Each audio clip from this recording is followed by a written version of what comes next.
पालघर येथे कोकण विभागाचा भगवान बिरसा कला संगम कार्यक्रम उत्साहात संपन्न।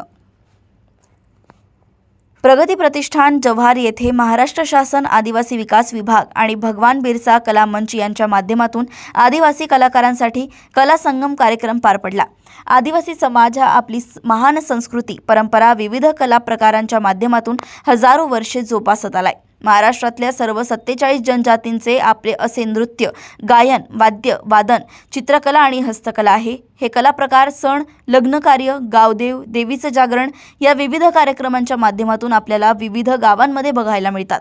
याचबरोबर अनेक आदिवासी तरुण या पारंपरिक कला परंपरांना रील्स, डॉक्युमेंटरीज आणि फोटोग्राफी यांच्या माध्यमातून सोशल मीडियाद्वारे आपल्याला दाखवत आले आहेत।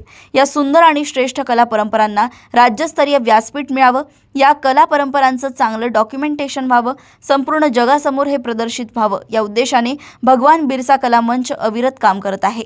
महाराष्ट्र शासन आदिवासी विकास विभाग यांच्या सहाय्याने भगवान बिरसा कला मंच 5 पारंपरिक कला परंपरा जसे की नृत्य, गायन, वाद्यवादन, चित्रकला आणि हस्तकला या स्पर्धा महाराष्ट्रातल्या सर्व जनजातींसाठी घेत आहे।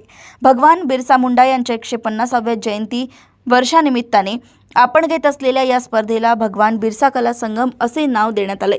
जुलै 2025 मध्ये स्पर्धेची सुरुवात झाली आणि या स्पर्धेत आतापर्यंत महाराष्ट्रातल्या 10,000पेक्षा जास्त कलाकारांनी विविध श्रेणीमध्ये आपली नोंदणी केली।